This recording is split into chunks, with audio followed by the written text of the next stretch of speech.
Okay, here we go. And once again, let me just remind you that, go ahead and stand up, Tricia. Tricia is actually one of my students. I just found out, I forgot all about her, from a few years ago. And she's an engineering major and astronomy minor. All right, so, and let me just tell you, that is hard to beat. Also, she's from the Caribbean, hometown in the Caribbean, and that is awesome since I used to live down in the U.S. Virgin Islands and so forth in the BVIs. Anyway, Trisha's going to be with this lecture every Tuesday and Thursday. She'll be helping me set up. Can you bring this down a little bit on the volume? Still a little hot. She'll be helping me a little more. Okay, that sounds better. She'll be helping me with setting up, and helping me with setting up, I'll be able to talk with you guys, Michaela and everybody else, if you have any kind of questions. All right? Now, before we start lecture, let me pause. You can sit down now. Hold on a second. And by the way,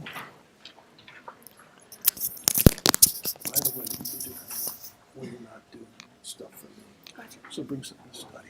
Okay, good. Yeah. Yeah, definitely. It's normal.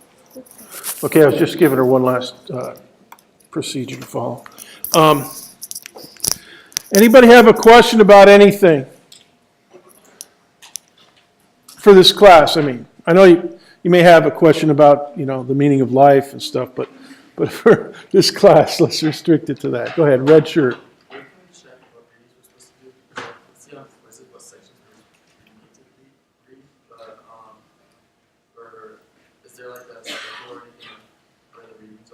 Not yet. The question is there a schedule for where the readings are? And the answer to that is no. This is my first semester using this book, so I'm just like 1 or 2 steps ahead of you guys.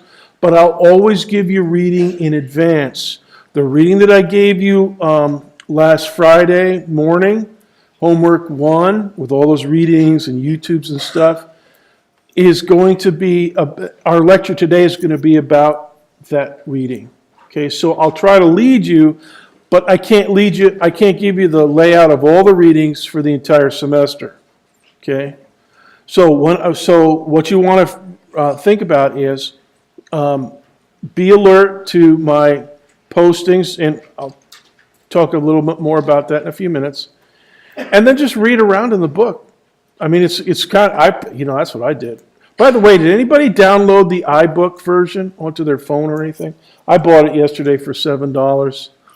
It's okay. I got it on my iPhone and on my laptop. So anyway, so just read around and that'll just educate yourself in general, which is one of the neat things about this class. You can always learn something interesting, for the whole rest of your life. All right, so here's our outline. We're going to do regular astronomy stuff for the most part today, but I have some bad news and some good news. The bad news is that there's no lecture on Thursday. And I know this is going to, just don't cry. Anyway, it's because of the football game, so the good news, hopefully, is that UCF crushes Florida International, right? They better head back to Miami. Forget about it. That's all. Don't even come.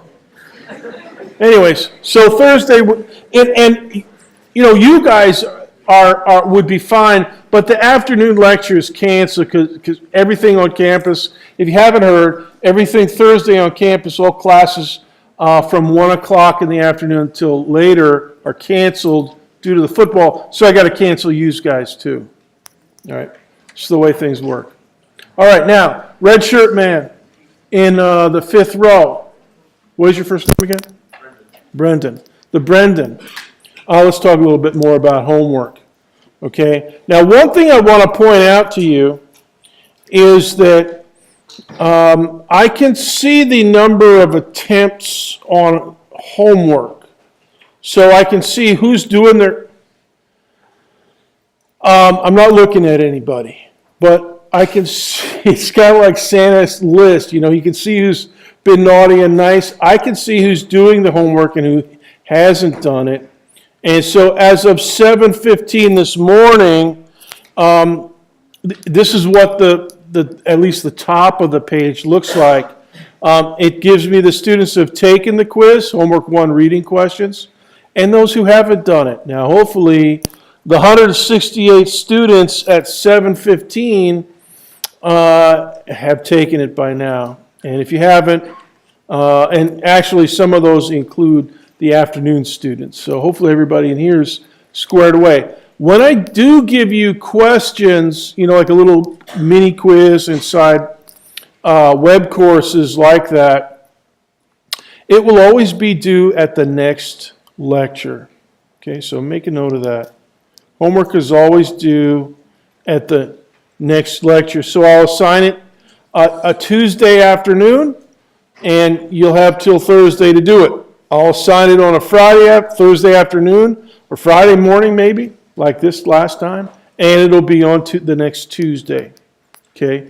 And I'm not planning to have a huge number of homeworks like that, but I thought, well, we'll just get these guys rolling, give them something to do and something to think about. Because the questions that you see on the homework that I do give in web courses, just by logic you can guess, are going to be similar to the questions that you see on the midterm exams and the final. All right, because they're written by the same person, me. All right, so keep that in mind. Another thing I want to mention to you about the homework, I asked you to look at some diffraction YouTubes. I hope you did that. We're going to have some diffraction-related questions, spectral line questions with your iClicker. Make sure you have your iClicker on. If this is your first time using it, we just synchronized the roster about 10 minutes ago. Tricia did. And so we'll catch your response, and we'll know it's you if you've registered. If you haven't registered yet, you want to do it in web courses. Hold down the frequency button. If you're not on frequency DD, hold down the frequency, or hold down the power button until the rectangle flashes, and then type in D and then D again, delta delta, and then you'll get the go nitro message, and I think then it'll say ready. All right. And we're going to be doing that in a few minutes. And the link to the diffraction playlist, in fact, all my playlists, is in web courses. Here it is. Don't try to write it down, but you know the link exists in web courses, and just bookmark it or something in your web browser, and things will go swimmingly for you. Now, if you didn't look at that, and if you were here last Tuesday when we actually viewed the spectral lines of hydrogen, helium, and neon, you're going to be a little bit flummoxed by the questions that are coming up in just a minute. All right? So make sure that I guess, Brendan, what I say to Brendan, I say to everybody. If I give you a homework assignment, expect to see questions about it in the following lecture, and possibly on the midterm, and therefore possibly on the final. All right, and because you're going to see questions about diffraction, and we're going to use images from YouTube, from the images that I pointed you to last Friday. Okay, now as far as homework goes, I'm going to try to organize the homework, the reading assignments. And I don't have them all spelled out yet. But when I have them spelled out, I'll try to make them a little bit like what you saw on the Homework 1 headquarters page. Now, if you're thinking to yourself, Dr. B, where was the Homework 1 headquarters page? Well, if you look at the home page in web courses, you see the link down at the very bottom. It says homework list. And you click on that. and you'll get to the homework page. Now, before we take a look at the homework page, the homework list, let me just point out to you that you might not, as I mentioned to Brendan, you might not have questions to click on, like a little quiz, but you'll have readings, definitely. And they don't, if I don't have questions, like, I don't know how many I had, 4 or 5 in homework 1. If I don't have those, it's still going to end up creating points for you because I will be asking questions through the clickers in lecture, the following lecture. And I will therefore also be asking about those readings on exams. So it might not be a homework activity, but it will be a point creating activity for you. So keep that in mind. All right, here's what the homework list page, you click on that link, it takes you to the homework list, and there's a picture of the sun in ultraviolet with a little blurb explaining it. And then right now we just have 2 things on the list, but eventually that list will be pretty long. And this is what the page will look like. And here's what the homework 1 HQ page looks like. And this is just the top of it. There was more to it down a little bit lower. A couple YouTubes, powers of 10. And actually we'll talk about those today, and we'll finish talking about them next Tuesday, because we don't have a lecture on Thursday. So as I said, Brandon, and everyone, your reading assignments are going to look like this. Kind of a little mini outline of where to read, and and underline it and engrave it on your mind that if I give you a reading, I'm planning to ask you questions or YouTubes or anything like that. I'm planning to ask you a little bit of questions about it in the following lecture. All right? So it's a good way to prepare yourself for lecture. And if you think about it, it'll also help you take notes more efficiently because you'll kind of have an idea what I'm running my big mouth about during lecture, and you won't have to think, oh, what is he talking about? I mean, you're going to be thinking about that a lot anyways, but yeah, it'll help you be more efficient with taking notes. And here's another tip for those of you that take notes and you're serious students, and I know that there's some serious students in here, which is good. Use one of my TAs from another class. She started out as an undergraduate in my class, and then I asked her to become a TA because she was a very good student. And she's been a great TA, Darian Fry. And she's not, I don't have that class this semester, so she's not around, but we have Tricia. And that's almost better as far as I'm concerned. Anyway, Darian always said, Dr. B, what I did, I would take lecture notes and then I'd go and listen to the YouTube again and just go through it. And, you could go forward and backwards.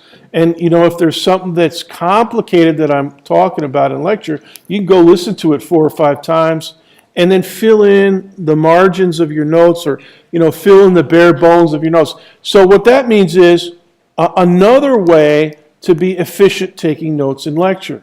Okay, first one is reading, the homework readings as I assign them, and then you'll be ready before lecture.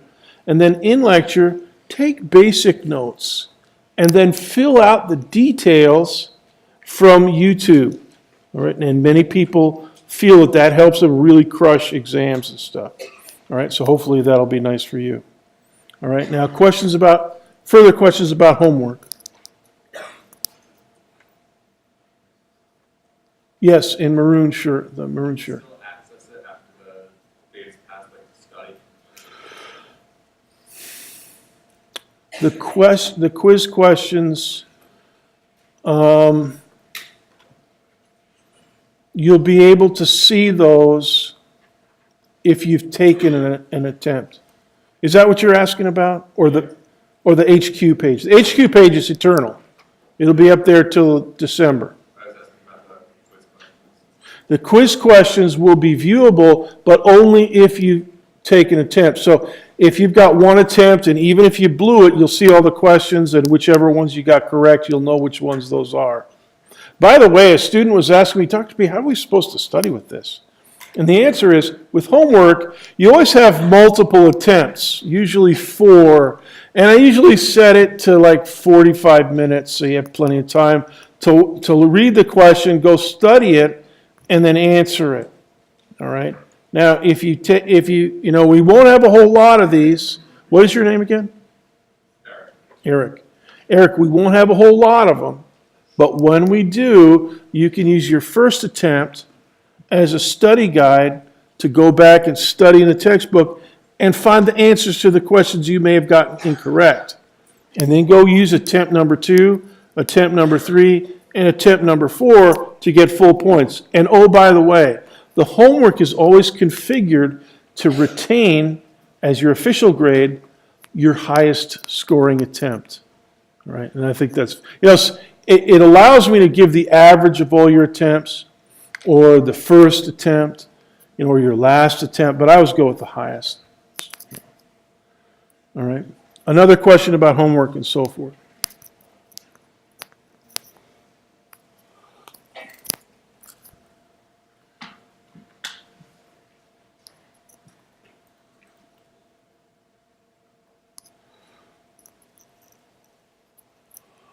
Okay, let's start clicking by reviewing a few spectral line concepts. All right, can you do the front cans? Turn them off. Lights, front cans. Oh, no, turn those off, and I'm sorry, stage, yeah. That'll darken it, okay. Because this image. All right, now this is an image straight from YouTube. All right, and what we're going to do is look at a close-up of this image from YouTube. This is in a different lecture hall, but this is the thermal source, continuous spectrum. And turn on your clicker, frequency DD, and let's do the first question. It's been running already. Now you can answer. There's only 2 options, A or B. So all of you guys that already voted for C, D, and E, yeah, okay, good, you're taking it back. You can vote for as many times as you want. The iClicker software records the very first thing you send and the very last thing that it catches from you. All right, and I see most of you are doing fine. 15 seconds to vote.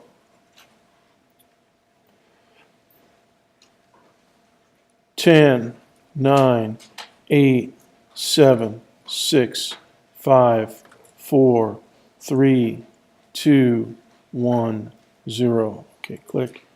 Yeah, most of you got it correct, 84%. This is the central image. And you can tell from the previous slide that we were looking through that big diffraction grating that I had in class the other day. But it's not naked eye. It looks naked eye, but it's not. It's a central diffraction image, which contains all the light unsplit up. It's only out to the side that you get the spectrum, in this case, continuous spectrum. All right, now, here's another image. All right, and you can't really make notes of this, but you can go back and review it in YouTube, of course. Now, this one is hydrogen, all right? And let me do a close-up, all right? And there's the close-up. Now, you can see the central image, and you can see 2 lines. All right, now the red line, we already know what the name of that one is. Okay, that's the one on the far left. That's the H alpha line. The bluish aqua one, aqua-ish, kind of almost tealish color, that's known as H beta, hydrogen beta. All right, now let me pose your question for you. Which visible object, or objects plural, form the quantum fingerprint of hydrogen? And option A is red H alpha. Option B is aqua-ish H beta. Option C is the central image. And option D is H alpha and H beta. Go ahead and vote. Yeah, good. Okay, you can vote now. All right, great. And we can see that you guys see now on this histogram when I see that there's a fairly spread out distribution of answers, then I know we're going to talk about the concepts. And this one we're getting a good response, so we don't have to talk about it. People know what they're doing. Okay, 10 seconds to vote. 10, 9, 8, 7, 6, 5, 4, 3, 2, 1, 0. Okay, the correct answer is H alpha and H beta. All right, and so that's good. And and sometimes an astronomer, he might not make out all the purple lines. The star might not be the right temperature to put out those purpley lines, H gamma and H delta, but he might just see H alpha and H beta. And actually, the lines, the spectral lines that you do see, tell you about, for instance, the temperature and the pressure at the surface of the star. So it's kind of cool. Anyway, those are the quantum fingerprint of hydrogen. All right, I want to talk about section 1.3, which was part of the reading. And here's a quote that I found to be pretty interesting. The rules that determine the motion of stars so far away that your eye cannot see them are the same laws that determine the arc of a baseball after a batter has hit it out of the park. All right? Now, that was one of the major insights, and actually a risky conjecture by Sir Isaac Newton back in the 1600s. He, this famous story that, the apple fell out of the apple tree and conked him on his head, and then he came up with the idea of universal gravitation. Well, we don't really know if that's true. Some people that were his students have claimed that it was true, but I don't think Sir Isaac Newton ever wrote down about the famous apple out of the apple tree incident. But his whole thing was, and I'm just going to, talk for a while about this. So go ahead and make a note of my comments. Prior to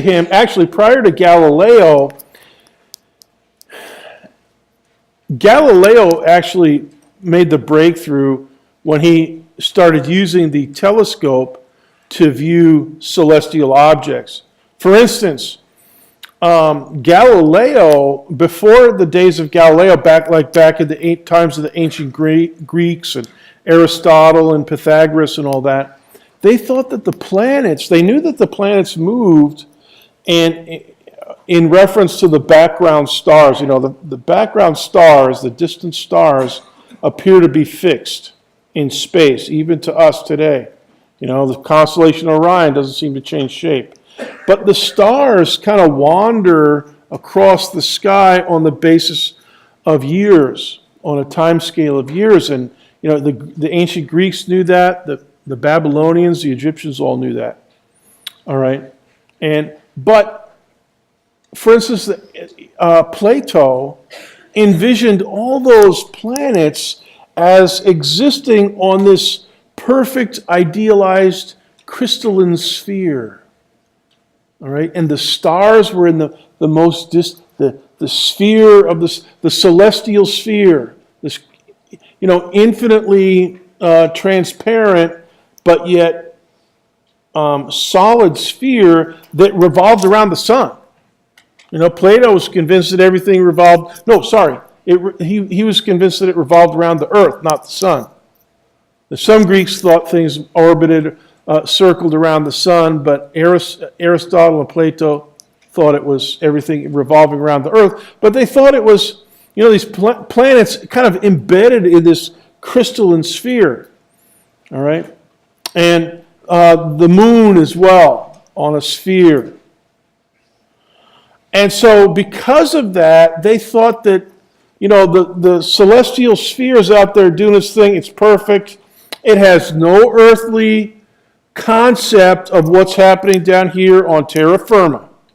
Right? So the laws of, terra firma, making pizza, throwing a baseball, or in the days of the ancient Greeks, rolling around in a chariot, throwing a spear, like in that movie, The 300. All that stuff, all that terrestrial stuff had nothing to do with what the stars were doing. They kind of idealized the stars and the planets. But Sir Isaac Newton said, no, I think it's actually the same physics. There's nothing special out there. They're out there somewhere, a far distance. And he kind of knew how far the moon was away. In terms of how big as a proportion of the Earth's radius, the Earth's diameter, he knew that it was about 60 Earth radii out to the moon. All right? And they knew about how many miles the Earth was around, and therefore they knew the radius of the Earth. So he kind of knew how many feet, how many miles out to the moon. Fairly good estimate. But prior to Galileo and Sir Isaac Newton, they didn't think that the stars, and Copernicus, they didn't think that the stars had anything to do with things that are, completely different set of rules, completely different set of laws of nature. All right, so this insight that terrestrial and celestial obey the same laws was actually formalized by Sir Isaac Newton in his theory of universal gravitation. But really, the guy that made the breakthrough was Galileo, because he said, whoa, Jupiter's not some perfect sphere. It's got its own moons. He discovered the what we call the 4 Galilean satellites of Jupiter, the 4 big ones that he could see in his telescope. And he got in trouble for saying that, that Aristotle was out to lunch. Galileo got in a big, who Galileo was like? He was very argumentative. And if somebody said something about Galileo, I've read a couple biographies of him. He was a very interesting guy. Very smart, very ahead of his time. He was a faithful disciple of Aristotle. And everybody thinks, that he hated Aristotle and the Greeks and everything. He broke up their view of the cosmos with his view of physical science. But he was a faithful disciple of Aristotle. He loved Aristotle and in Galileo's day, you didn't go to Sir Isaac Newton for your physics text, which is what we do. You went to Aristotle. And Aristotle is extremely complicated and is incorrect. And Galileo said, Aristotle, much as I love you for other things, in the area of physics, in the area of the celestial realm, we got to replace it. And the people that he got in trouble with were, he would have had an easy time persuading Aristotle of his case. But the guys that he got in trouble with were all the fancy university professors around Europe that they said, oh no, Aristotle is God. Nothing that Aristotle said could possibly be wrong. And they were just like slaves to Aristotle, intellectual slaves. And so Galileo, he was very combative. And he would give back. And you know who he reminds me of? Love him or hate him, he reminds me of the president, Donald Trump. Because one thing about Donald Trump, if you say something bad about him, he ain't taking it. And the same thing with Galileo. If somebody said something bad about him, he would blaze up on them. And in those days, they didn't have the internet and Twitter and all that stuff. But he wrote pamphlets and books and letters to various people. And he suffered, he suffered for it too. I mean, a lot of people, shunned him and rejected him and stuff. It's kind of a complex story, but it's very interesting. Anyways, Galileo, truculent, combative Galileo, he didn't have Twitter, but he still made the breakthrough, the astronomical breakthrough that, hey, the moon isn't some perfect circle up there in the sky. It's got mountains. Because you can see the mountain. And you guys, if you ever take a pair of binoculars, don't even have to be fancy ones, don't look at the full moon with binoculars. But if it's like a half moon or a crescent moon, it's not going to burn your eye out. Right? But full moon would harm your... Because if you have binoculars, it's like opening up your eyeball so that the little dark opening in your eyeball is about the size of the front of the binocular, okay, which is good for seeing things far away and that are faint. But if you're looking at the moon, a full moon, it'll burn your eye out, just like looking at the sun. Anyways, so look at a half moon, look at a crescent moon, and you'll see mountains and craters that look like explosions, which is what happened on the moon. And Galileo said, dude, the moon is not some perfect thing up there. It's just, it's got mountains just like Italy, just like the Alps. He looked at the sun, and guess what he found on the sun? The perfect sun. If you look at classical literature, all the way back to the days of Babylon and everything like that, all around the Mediterranean, people thought of the sun as this perfect object, the sun. Some people, like the Egyptians, even worship the sun.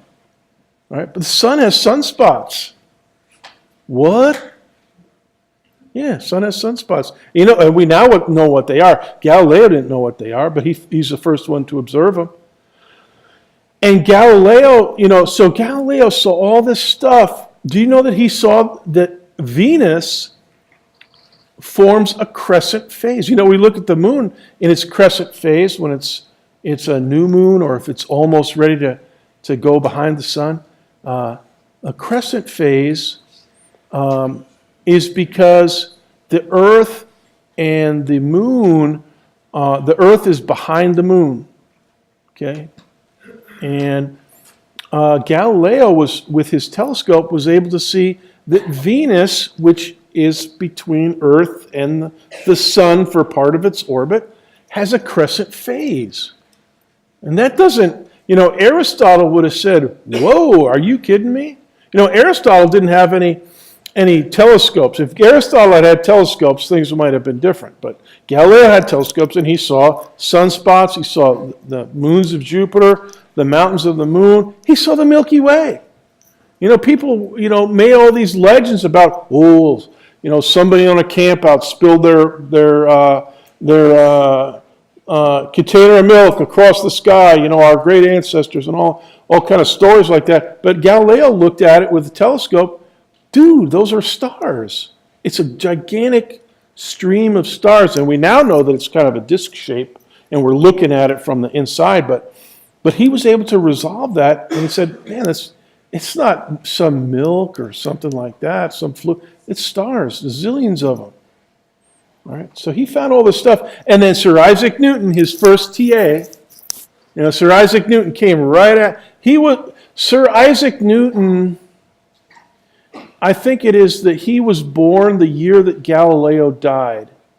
And so Sir Isaac Newton took everything that Galileo came up with and did all that he did based on Galileo's breakthroughs. And this is one of them. The Law of Universal Gravitation.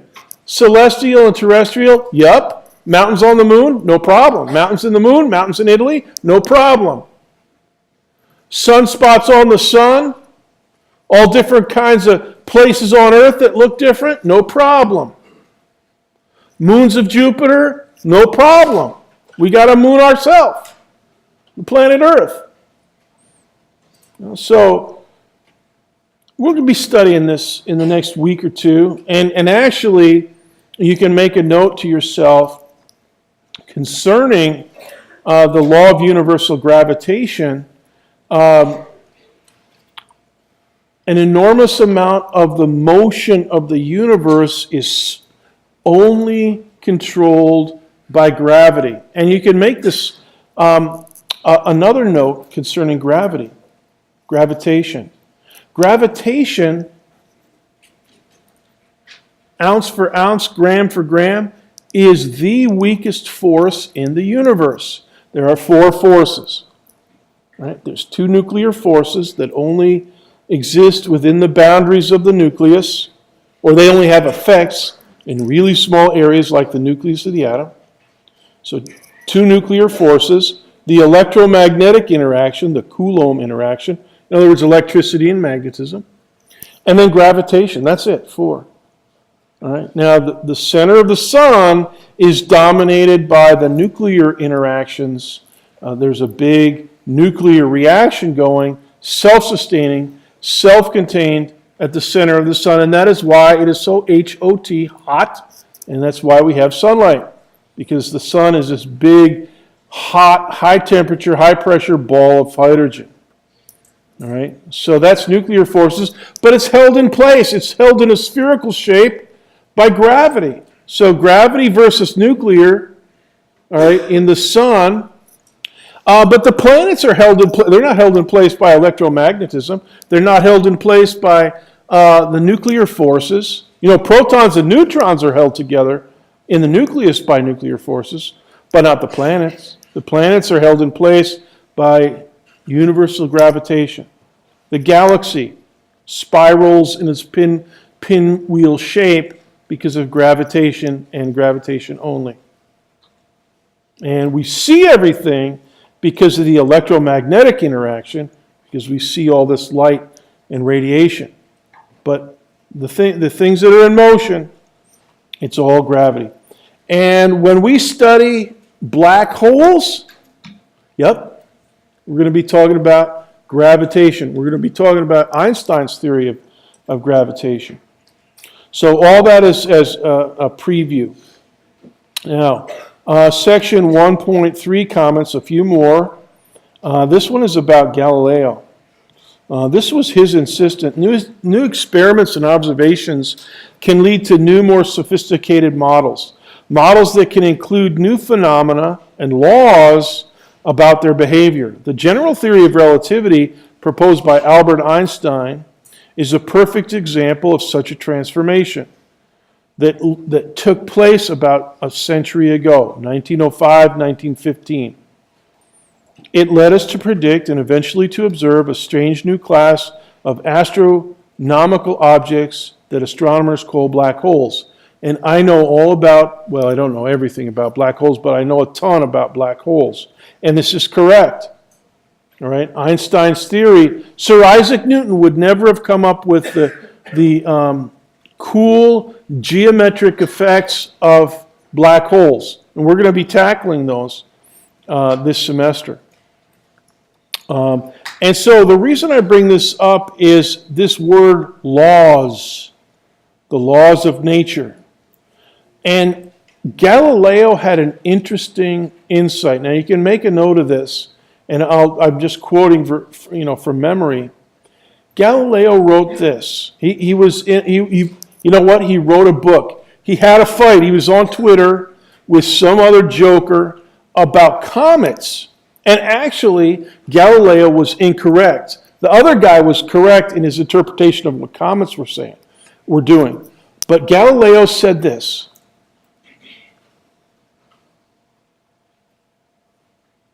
The universe is a grand book, continually open to our gaze.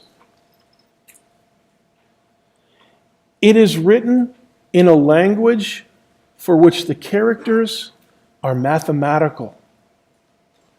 Circles, triangles, and other geometric figures, and without which you cannot read the book, and you cannot understand the things that you see. You're wandering around in a dark labyrinth. Okay, so that's roughly his quote. The universe, the cosmos, is like a grand book, continually open to our gaze. And he was convinced that it had laws. And those laws had a mathematical nature. All right? So, my point to you in this is, there's a lot to say about the laws of nature. There's a difference between a data set, a set of observations, and you write them down. Nice. You fill up a spreadsheet. The Babylonians were really good at filling up spreadsheets with data, except that they were using clay tablets and cuneiform and all that jazz. But they had huge data sets, lots of observations, but they didn't come up with a mathematical explanation. They were recording what they saw, but it wasn't until Galileo and then Sir Isaac Newton that there arose explanations of why the stars, why the planets, why the comets that they saw did what they did. For instance, this one that we had the other day. We've known for years that was going to happen in the United States. It's entirely predictable. In the days of Sir Isaac Newton, in fact, his great insight and the insight of Edmund Halley, his comrade, his friend, were that comets come back periodically to Earth, all right? And they were able to do eclipses as well. They were able to easily figure out that the moon will cast its shadow onto the Earth in a predictable manner. And I think there's like an 85-year cycle for that eclipse that we saw the other day. There's various cycles of eclipses. And so everything now is predictable. All right? And we know how to predict it because we have an explanation. We have a theory. And so Galileo's conviction was the universe is intelligible. It's not random. And the description of the universe, the physical universe, so he's not talking about love. He's not talking about a court of law. He's talking about the physical universe, where the baseball goes, where the moon goes, what the stars, the planets are doing. The physical universe, he was convinced, had laws that were intelligible and that we could observe and detect those laws and cast them into a mathematical structure. Okay?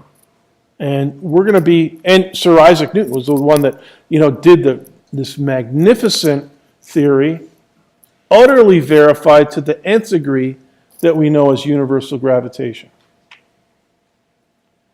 So Galileo was the man.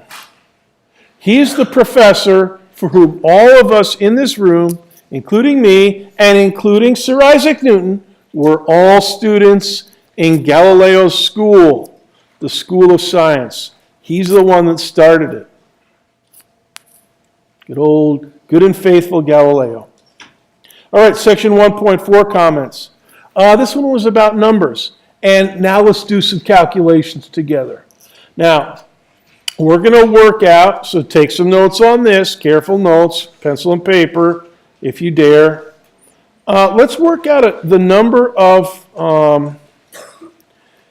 kilometers in a light second. Now, the symbol for light second is LS. A light year is what they did in the textbook. Okay, so the textbook example, they figure out how many kilometers in a light year. Okay, that's nice. Let's take a look at a light second. How far does light go in 1 second?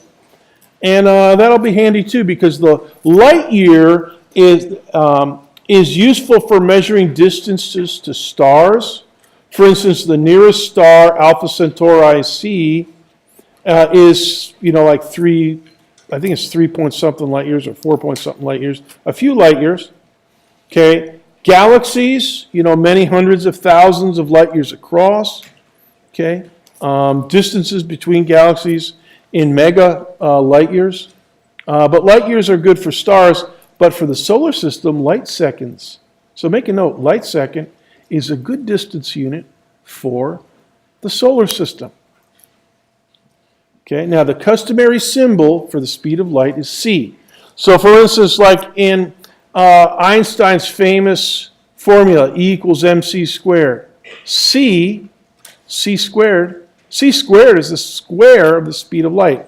M is the mass of the object, the mass of an electron or the mass of a donut, and the energy content, what we call the rest energy, is computed in this way, equals mc squared. Now, we'll talk about that when we talk about black holes. But that's the famous symbol C, 3 times 10 to the 8 meters per second. So go ahead and write that down in your notes. That's the speed of light. 3 times 10 to the 8 meters per second. That's 300 million meters per second. And that is way faster than the fastest rocket that we've got.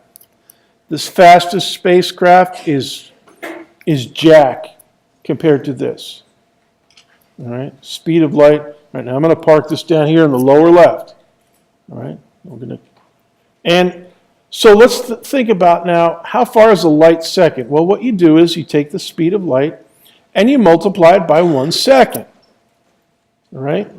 If you know that you're going 55 miles an hour for 1 hour, you go, okay, 55 miles an hour times 1 hour, that's equal to 55 miles. So speed times time is distance. And that's what we're doing here. Speed of light c, and the distance that we care about is the light second. So we just put in a 1 second there. We're going to multiply. And there's the number in the second half, the first equation block. 3 times 10 to the 8 meters per second in the first parentheses, and then 1 second in the second parentheses. All right, so we're just multiplying those two numbers together. Now, does anybody see anything handy and nice in that first equation block? Look carefully. Do you see anything handy and nice? Yeah, what do you see? Yeah, seconds are in the denominator in the first parentheses and the numerator of the second parentheses. So we can burn those babies out of there. All right? So, in other words, we can cancel them. All right? Now look what's left over. I don't have any seconds anymore. Seconds in the denominator cancel seconds in the numerator, but I still have meters. And my wonderful students, that is righteous because a light second is a unit of distance. All right, so make a note. Light second is a unit of distance, and it's equivalent to a certain number of meters. Okay, so that's good. All right. If I had the speed of light in miles per second, I think it's 186,000 miles per second. Then we could get miles for our distance, but we're using meters per second and stuff. So 1 light second, 1 ls, second equation block, 3 times 10 to the 8 meters. So that's a 3 and then 8 zeros. So 300 million meters. Now we want to convert that into kilometers. So here's what a kilometer is. 1 kilometer, km, is equal to 10 to the third meters. All right? 1,000 meters. Kilo means 1,000. Okay, so this, in the second equation block, let me get my cursor over there. Here we go. Okay, 10 to the 8 here, I'm going to break that apart. 10 to the 8 is, let me do this carefully, 10 times 10 times 10 times 10 times 10 times 10 times 10 times, and look at what I got here. I got 8 factors of 10. I've got 5 on one hand, 3 on the other, and this 3 over here, that's 1,000, 10 to the third. I can convert that into kilometers. And then I'm left with 10 to the 5, my other hand over here. See my hand up here? All right? It's 5 fingers, standard hand. Okay? So really, 1 light second is the same as 3 times 10 to the first hand, times 10 to the other hand, 10 to the 3 meters. All right? So I can write it down as 3 times 10 to the 5 times 10 to the 3 meters. Okay, then 10 to the 3 meters I can replace that with a symbol, km for kilometers. That's a kilometer over there, right? So my fourth equation block says 1 light second equals 3 times 10 to the 5 kilometers. Now, some astronomers work in kilometers. Some of them work in meters, if they're in the solar system. Actually, some of them work in centimeters. Okay, you see, and early NASA, when they were doing space flight, they were doing feet per, they're doing feet. English system, but almost everybody's metric now. All right, raise your hand if you saw that movie, Hidden Figures. Oh my goodness, I love that movie. If you didn't raise your hand, that's your homework assignment for the semester. Go see that movie. Rent the DVD, get it on Netflix or whatever. Go see that movie. It is excellent. All about space flight. And all about humans, which is what makes space flight possible. All right, 1 light second. 3 times 10 to the 5 kilometers. Or in regular notation, 300,000 kilometers. All right, so we can look at it in 3 different ways. 3 times 10 to the 8 meters for a light second. 3 times 10 to the 5 kilometers. Or 300,000 kilometers. All those are equivalent. Now, if you were writing an exam, as many engineering majors do, and physics and chemistry majors, they have these big, monstrous midterms, written exams, where they have to write their answer down at the end of their calculation. Any of those 3 answers, 3 times 10 to the 8 meters, 3 times 10 to the 5 kilometers, 300,000 kilometers, all those answers would be fine. Ching, you'd get full points for that. In our class, you want to be careful, because when we do calculations, we're going to be clicking them in eventually with our iClicker 2. All right, so I'll tell you, give me a number of kilometers, or give me something times 10 to the 5 meters, or 10 to the 5 kilometers or something. I'll always tell you how to round it off and how many digits to give me and what units to use, kilometers or meters or something like that. Or seconds or kilograms or something, or solar masses, which is what we do in astronomy a lot. All right, questions about this before we continue?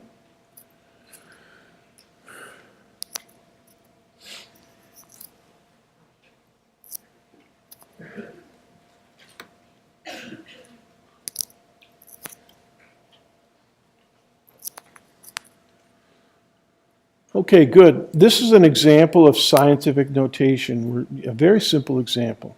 And we'll be using scientific notation from time to time. We won't be doing ginormous calculations like Katherine Johnson in Hidden Figures, but we'll be using scientific notation. All right, section 1.5 comments. For a star 500 light years away, the light we detect tonight left 500 years ago and is carrying 500-year-old news. What? Dude, we're 500 years late finding out what's happening.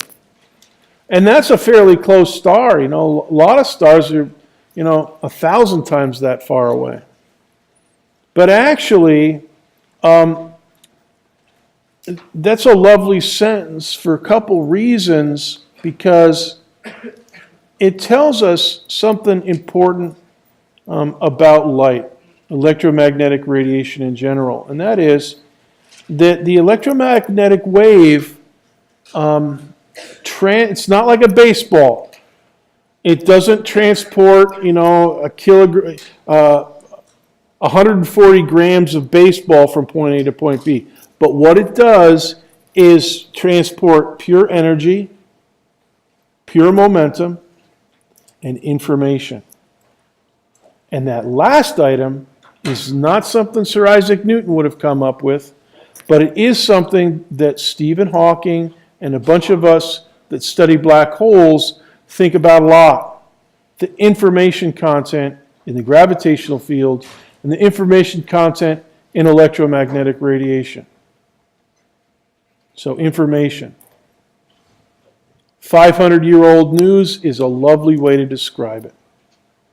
All right, section 1.5 comments. Oh, this is back to number 1, sorry. This should be number 3, I think. What first may seem a great frustration is actually a tremendous benefit in disguise. By looking billions of light years out into space, astronomers are actually seeing billions of years into the past. In this way, we can reconstruct the history of the cosmos and get a sense of how it has evolved over time. Now, this whole idea of light years and news, and you can't get news from something until the light rays get to you or later. You know, a spaceship will travel bearing news a little bit more slowly than light. Nothing will come faster than light. So a signal, a laser beam, transmitting information the way a laser beam can, is the very fastest that the information can get to you. All right, so part of the universe is not, we can't learn about it. Okay? So this idea of, space-time and distance leads us to the idea of a light cone. Now go ahead and write that phrase down, light cone. There's a picture of it over here. We live inside of a light cone. All right? The light cone starts where we are and then branches off to the future.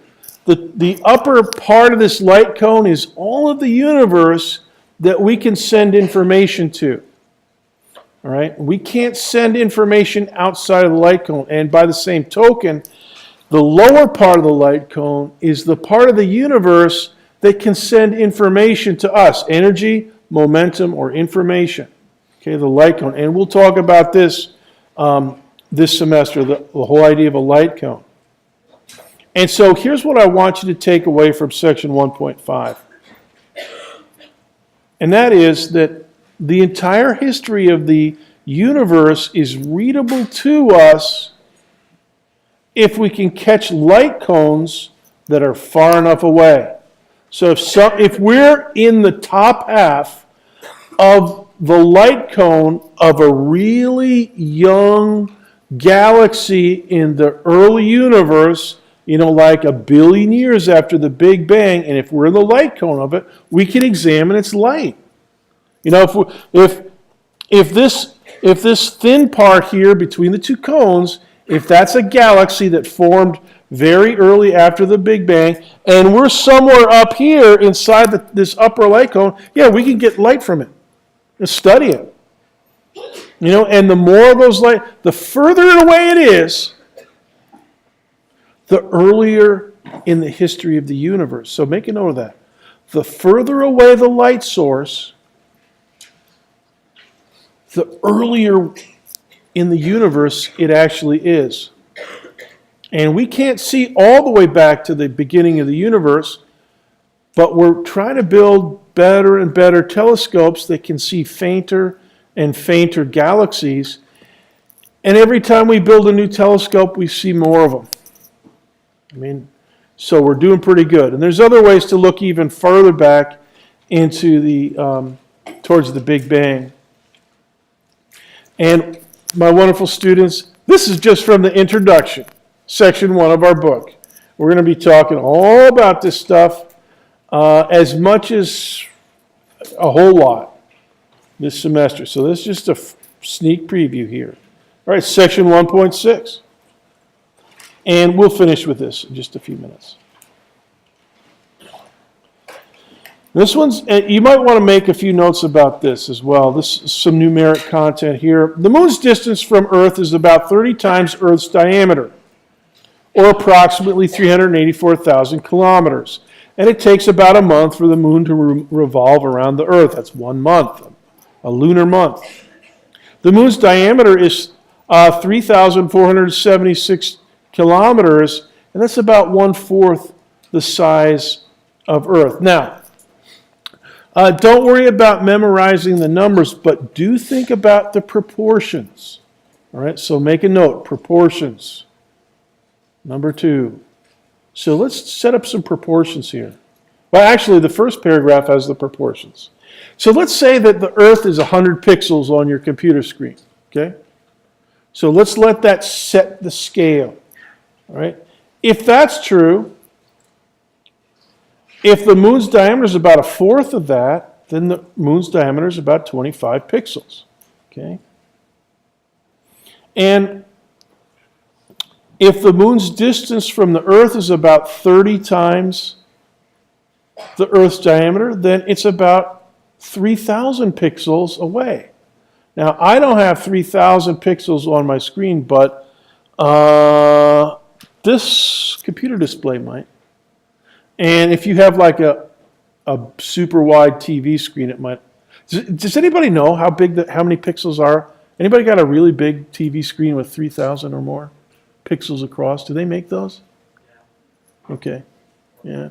I have a pretty pathetic TV at home, so I don't, But now look at item C.